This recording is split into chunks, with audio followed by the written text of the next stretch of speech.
Today's episode is kindly brought to you by Toon Blast, and I have major plane anxiety. Every time I travel, I have to find a game that I can play in airplane mode, first of all, but is entertaining to me and keeps me distracted from the plane taking off, landing, and being in the air, so pretty much the entire thing. Personally, I love puzzle games, so it was really fun for me, and I loved how easy it was to learn to play. I love that it can be played in airplane mode, and I love that there are no ads on this game. Toon Blast is a free-to-play mobile game available on all devices where you have to solve puzzles by blasting cubes and creating more powerful combos to pass levels. And the game is loved by many. They have millions of reviews and high ratings on the App Store and Google Play. And when you download the game through my link, you receive 3 hours of unlimited lives and 100 free coins. You can download Toon Blast for free by clicking the link in my description, pinned comment, or by scanning the QR code.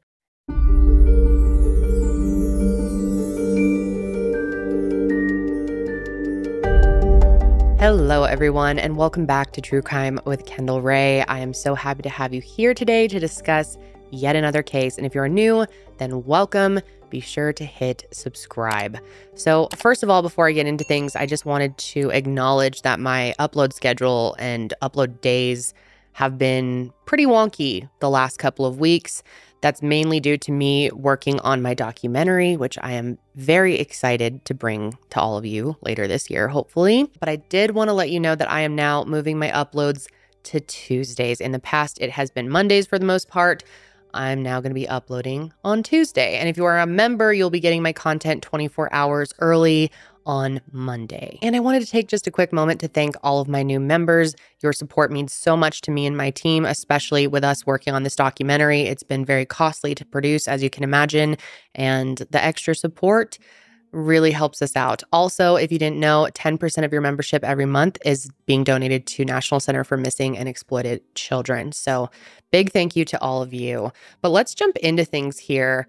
This is an ongoing case. So I'm going to be telling you everything that we know as of September 1st when I'm recording this. Over the years, I've covered several cases where someone will hire a hitman to do the unthinkable and commit a murder for them.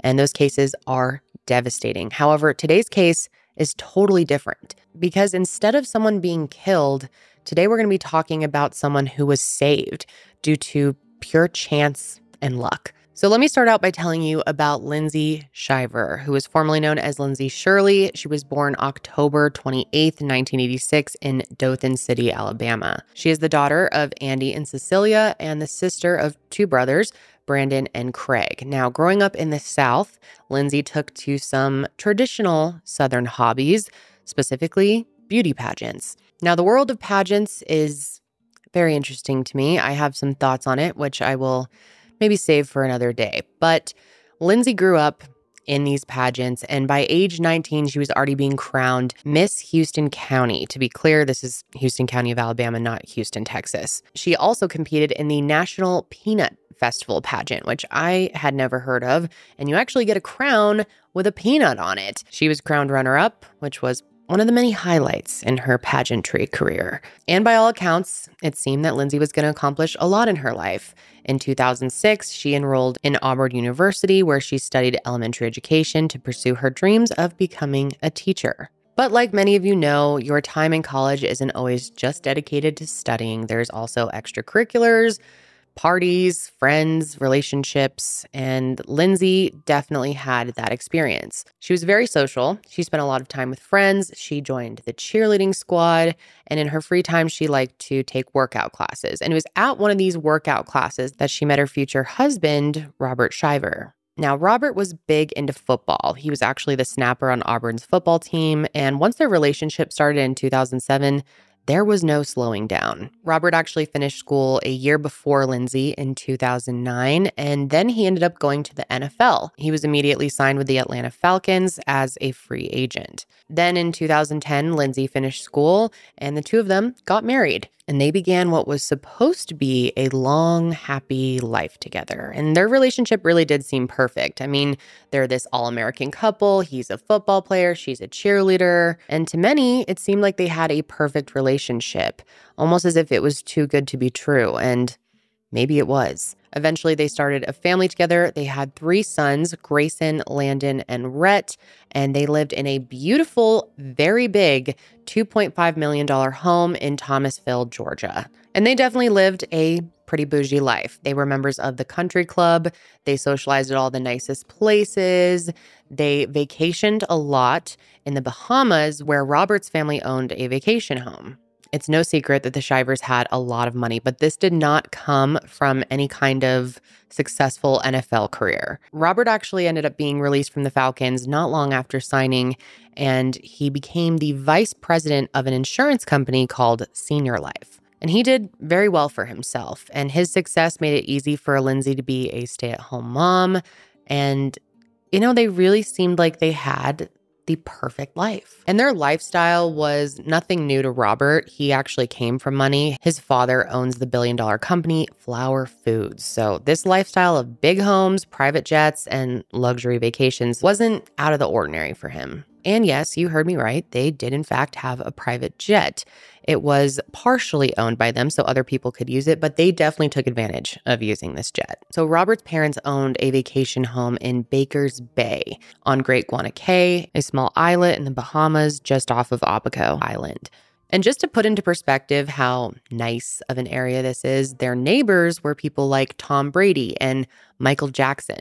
So as you can imagine, Lindsay, Robert, and their children visited this area pretty frequently. And I mean, wouldn't you?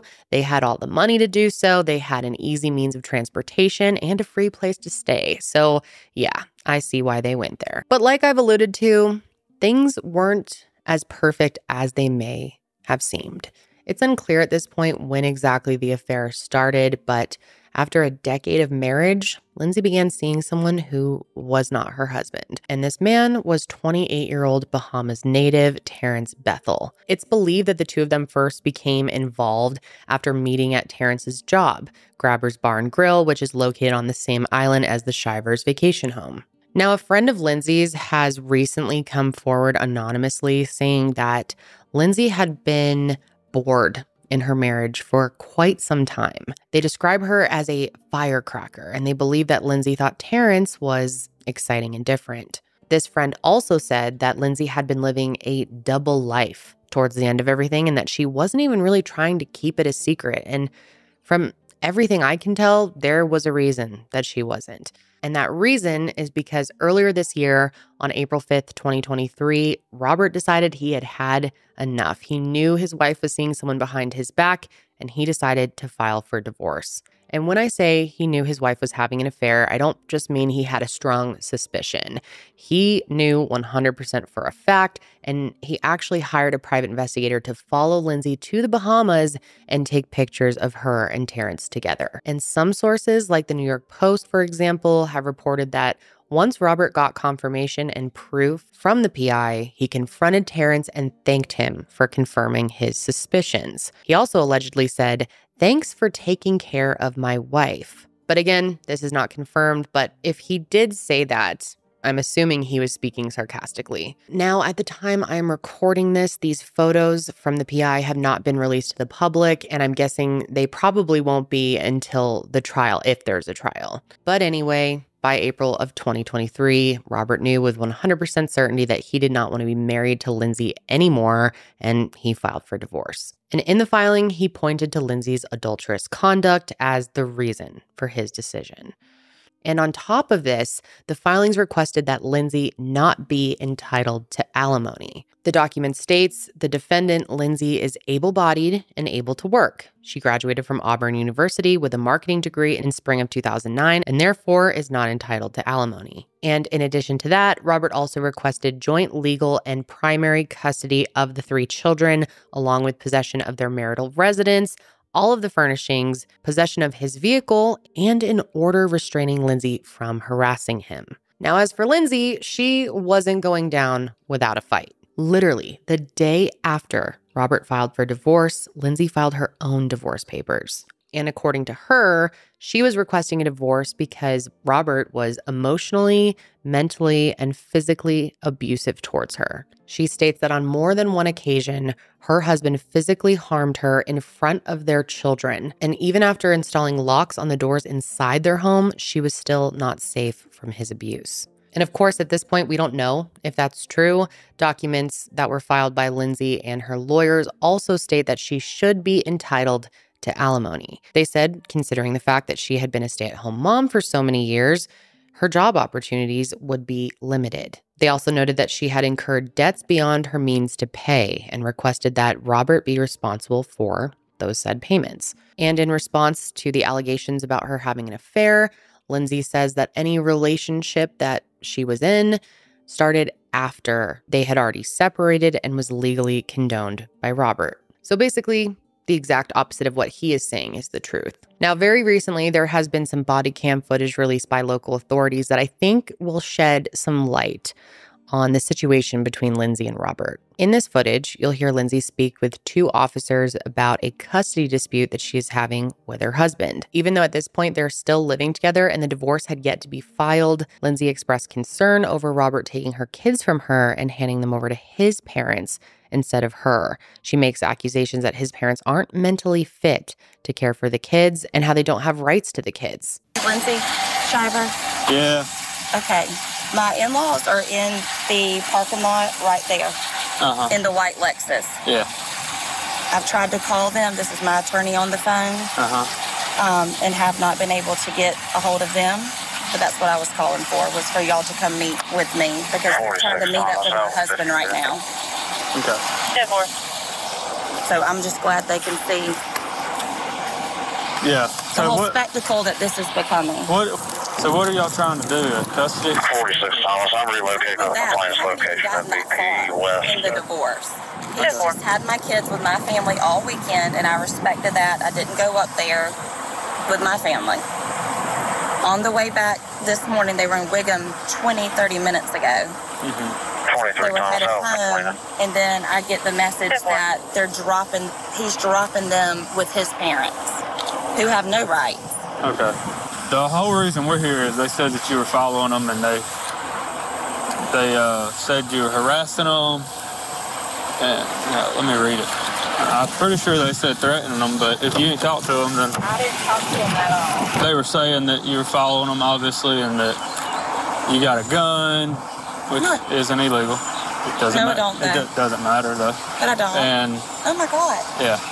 Oh So my God. your mother-in-law, something is, she's freaking out apparently. She's hypomanic. But She has a mental issue. All three of the people in the car have mental issues. Don't know. Yeah.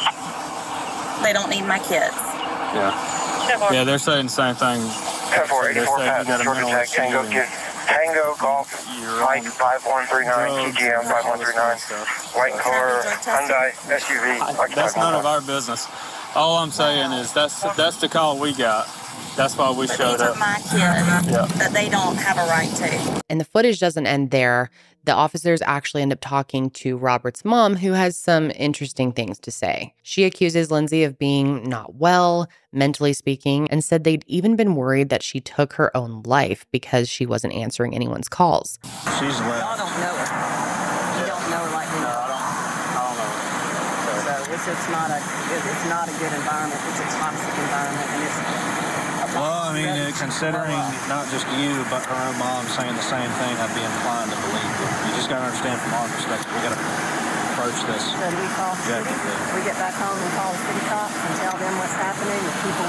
Okay. Well, we moved in with my daughter who has cancer. She lives right behind Robert and Lindsay.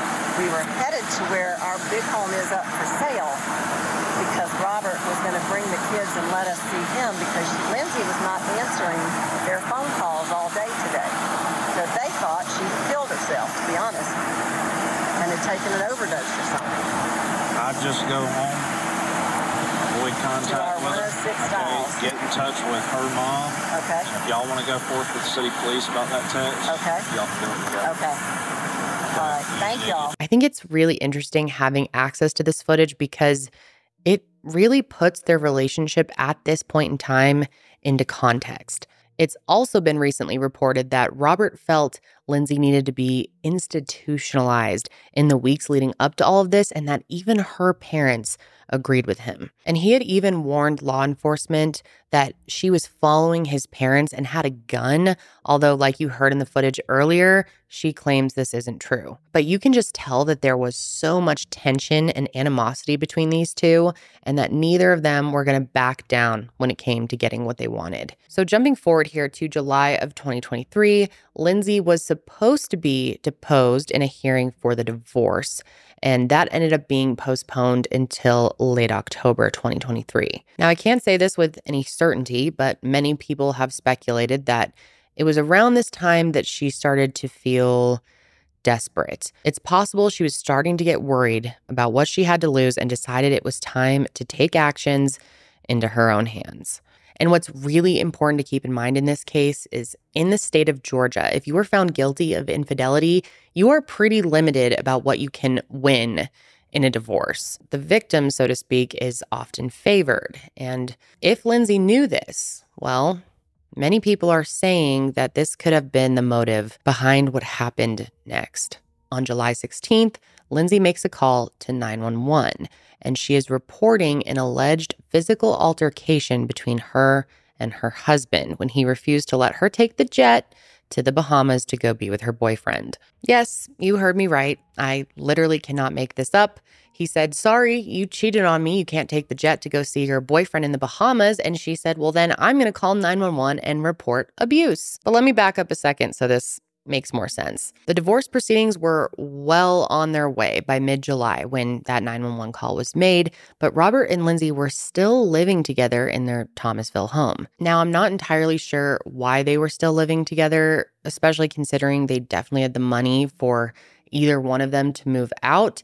Maybe it was for the sake of their children, but either way, it was very toxic in that home. So for a few weeks leading up to this, Lindsay had been planning a trip to Key West with her boyfriend, Terrence, and Robert had been planning to take the boys back to the Bahamas. But on July 16th, the same day that that 911 call was made, Lindsay decided that she wanted to go to the Bahamas instead, which, let me be clear, was still to be with her boyfriend. She wasn't going to go be with the family. And this is when Robert tells her she can't use the jet to go see her boyfriend. And maybe it's just me, but I think he's pretty justified in that response.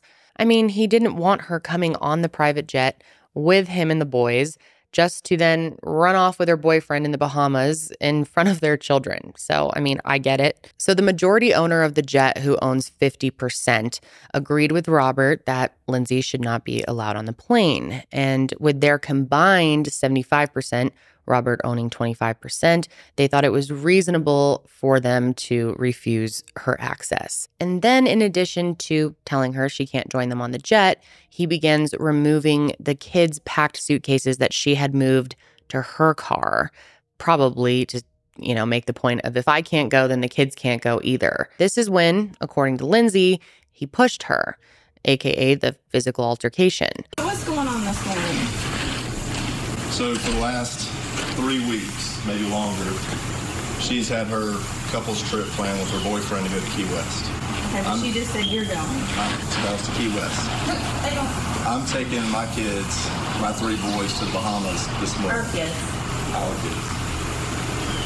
Yesterday, she sent a message saying that she's going to change her plans and now get on the airplane with her kids to go to the Bahamas. And when we land, she's going to go to her boyfriend Elsewhere. And me and the kids are going to our house. And I've told her I'm not supporting that. And you're not getting on the airplane. That can mess with the kids' heads. And it's just something we're not going to do. Well, I own 50% of an airplane. She, on paper, owns 25 of that. And majority owner, or the other 50% owner, and myself were both in agreement to not have her on the airplane. So 75% says, we don't want you on the plane. That doesn't mean you get aggressive, push me out of the way, start unloading my car. Push you out of the way? Yes, at the back of the car. Okay, Lindsay, I did not push you or He anything. doesn't want me to go. I raised the back to grab my kids' suitcases so With we a could locked leave. car. So we could leave. That's all it is.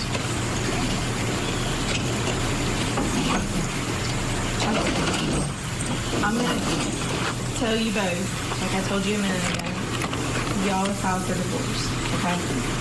In situations like this, the best thing that we always recommend is y'all separate. Then Lindsay asked the officers if she's allowed to remove the kids' suitcases from his car, which at this point you can tell the officer has clearly had enough.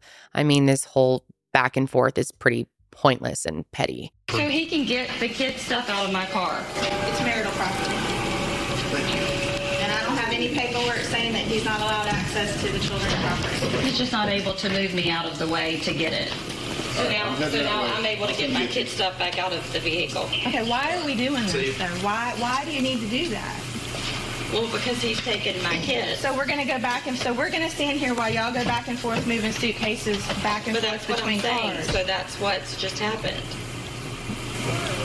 If that's what you feel like you need to do, then by all means do it. But you understand that it's making the situation worse, and you're doing it in front of the children now.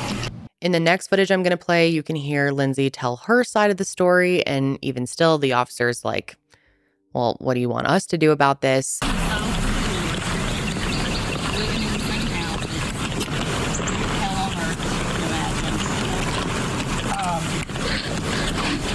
anyway, woke up this morning, we have travel plans to leave, and he's insisting that I don't go. And then I have my keys. He moves me out of the way, starts trying to unload my car, tells me he owns the car, he owns the rights to it.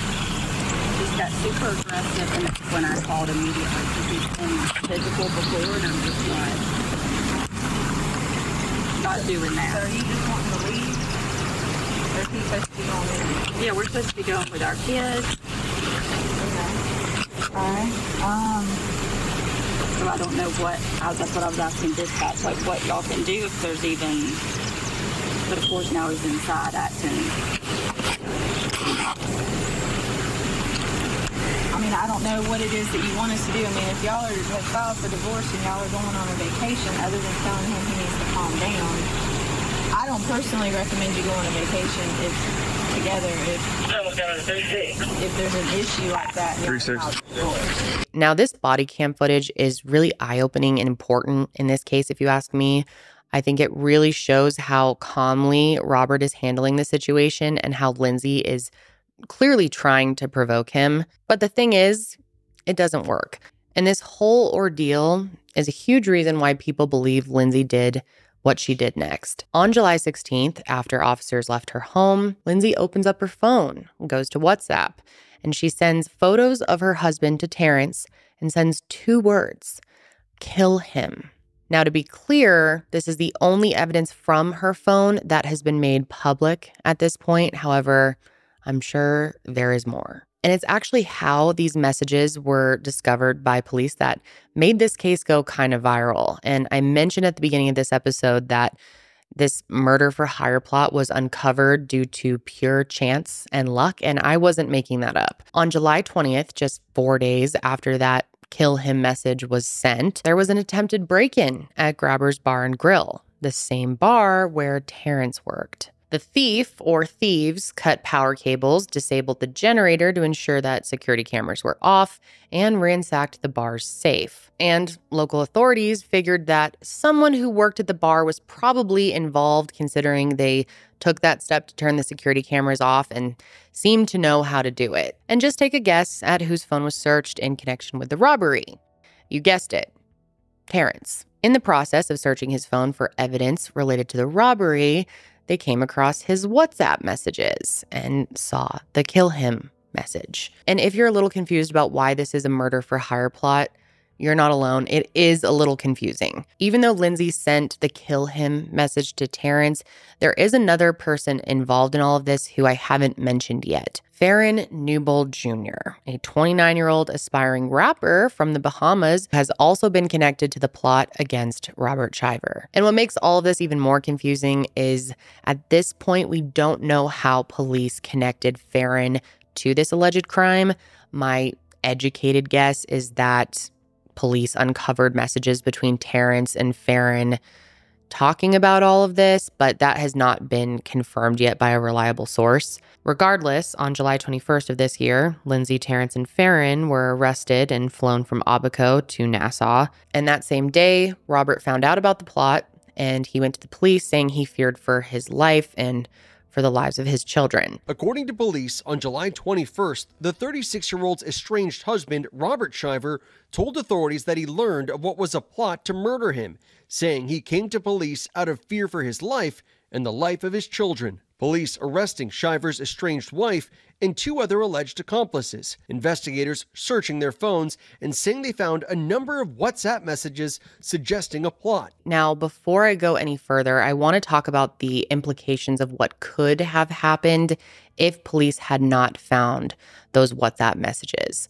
Assuming there was a legitimate plan in place to kill Robert while he was vacationing in the Bahamas that week, there's a possibility that his children could have witnessed the attack. And above all else, that's what disgusts me most here, is that Lindsay was willing to not only let someone kill her husband, but let them do it while her children were in close proximity. The trauma she was willing to put them through, assuming this was a legitimate threat, is just unimaginable. And I'm being careful with my words here, of course.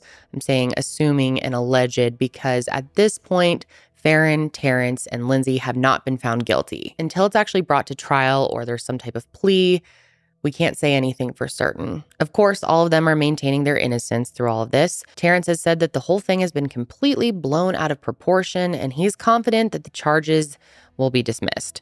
Lindsay, despite originally denying that she sent those messages, has confirmed that she did send them, but at this point is not admitting to anything else. And the thing is, investigators are going to have to prove that these messages were more than just an angry wife blowing off steam to her boyfriend. And knowing that all 3 of them have been arrested and the charges have still not been dropped, I'm assuming, like probably so many of you, that there is more evidence out there that is not being shared with the public. And the laws in the Bahamas are very different than in the United States, so we have to take that into account as well. In the United States, in order to be found guilty of conspiracy, you have to have an agreement in place, but there also has to be an act that is taken to further that agreement. But in the Bahamas, you only have to have one of those. So in this instance, is that message saying kill him along with photos of her husband enough to be found guilty of conspiracy?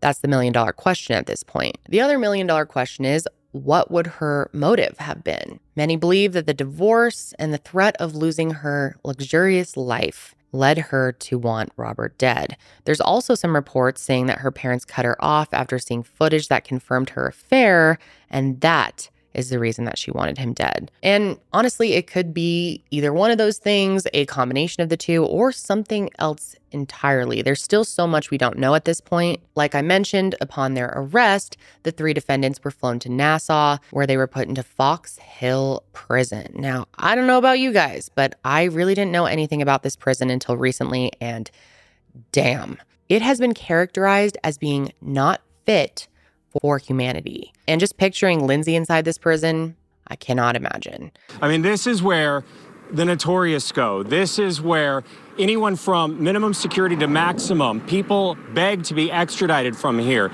You use a bucket in this facility. You don't get phone calls in this facility. And this is where this beauty pageant, soccer mom, self-proclaimed TikTok star, this mom to those boys, and also this Georgia mother is behind bars tonight. Lindsay spent 19 days inside Fox Hill, during which she was allegedly unable to change her clothes. And one report says that she had a $6,000 Cartier bracelet on the entire time because no one in the prison could figure out how to take it off. After being granted a $100,000 bail on August 9th, Lindsay Shiver was officially out of prison, but she had a long road ahead of her. Now, before I talk about the conditions of her bail, let's talk about how it was posted, because there has been some misinformation about that. Early on, there were some rumors, backed up by nothing, that Robert was the one to bail her out. Now, let me be clear, this is not true. Robert did not bail her out. He did, however, say that he wasn't against her posting bail, but Clearly, that's quite different than him posting her bail himself. Another reason people have been confused about this and have said that he posted her bail was because some reports say that she took her own money out of their shared bank account to post her bail. Other reports say that her parents came up with the money to post her bail. Big picture, though, her bail was posted, and by August 9th, Lindsay Shiver was out of jail. We are also hearing more details about her first check-in. Today, she went to the Cable Beach police station early this morning. Again, she spent 19 days in Fox Hill Prison, one of the most notorious prisons in the world. Now she's been released, and today checking in, telling reporters it's been tough. I really can't say much right now on the advice of her attorneys. It's been hard. I can't speak about it. I'm sorry. Thank you for being respectful. The former Alabama beauty queen and mother of 3 also required to stay away from not only her husband, but her kids, not have contact with them, and also no contact with her co-conspirators, her lover here on the island, and also that alleged hitman. Now, as for the conditions of Lindsay posting bail, there are several requirements that she must follow. The first being that she has to remain in the Bahamas until the first hearing on October 5th, and possibly after that as well. She also must report to the Cable Beach police station in Nassau every Monday, Wednesday, and Friday until this next hearing, as well as maintain at least 100 feet away from her estranged husband. She also will be wearing an electronic monitoring device and has to adhere to an 8 p.m. to 6 a.m. curfew. Just moments ago, a car drove up. She ran out with her manila folder. She jumped in the car. She has been released. No longer inside that notorious Fox Hill prison, about 30 minutes here from the courthouse and also the Central Processing Center, the police station where she spent most of the last 2 days waiting for an ankle monitor and waiting for release. So she was in court earlier today. She was able to provide documents to the court, that $100,000 bond, and also turned over her passport to the U.S. Embassy. And then she was also able to be providing proof that she has now rented a place here on the island because, again, she will stay here until her October court date. Interestingly, at the bond hearing, Lindsay was seen sitting with her co-defendants and even whispering to and giggling with Terrence, which really makes them look like they're not taking any of this seriously. All 3 of them are actually being represented by the same lawyer, and they must be pretty confident with this guy's ability if they're all whispering and giggling to each other during this time. As for Terrence Bethel, he was spending his time locking eyes with his lover, the alleged lover, and they were touching each other at times. She was giggling. They were looking into each other's eyes. They were all in court today, not speaking except for with their attorneys, whispering with each other, which they were allowed to do, and then answering the court saying, yes, ma'am, no, ma'am. But like I've said, they're all maintaining their innocence at this point. Now, as for Farron, some people believe that there's no way he would have gotten himself into a situation like this, considering he's actually the son of a Bahamian politician. And there are many people out there that are saying that he's just not the type to do something like this. But again, we won't really know much about him until we understand how he was implicated in this alleged crime. Was this all a big misunderstanding, or was there a legitimate plan in place to kill Robert Shiver? And please keep in mind, at this point, there's so much we don't know. There has to be so much more evidence on these 3. Lindsay, of course, had nothing to say when leaving the courthouse on August 9th, and even if she did, I'm not sure many people would take her side. And even though we're in the very early days of this case, the court of public opinion has definitely made their decision in this case. But of course, I just want to say once again that these 3 are innocent until proven guilty in a court of law.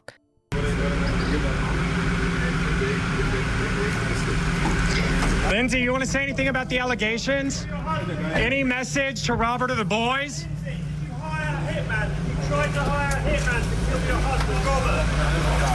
Both Terrence and Farron were released on an only $20,000 bond, and just like Lindsay, they have not said much. Do you still love Lindsay? What were you guys saying in court today? Would you ever want to hurt Robert, or is this all just accusations with no... Do you have any comment?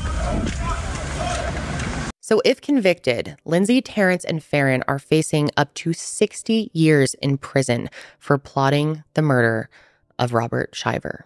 I'm definitely curious to see how this one is going to shake out. I'm really interested to see what evidence is going to be coming out in the coming weeks, possibly.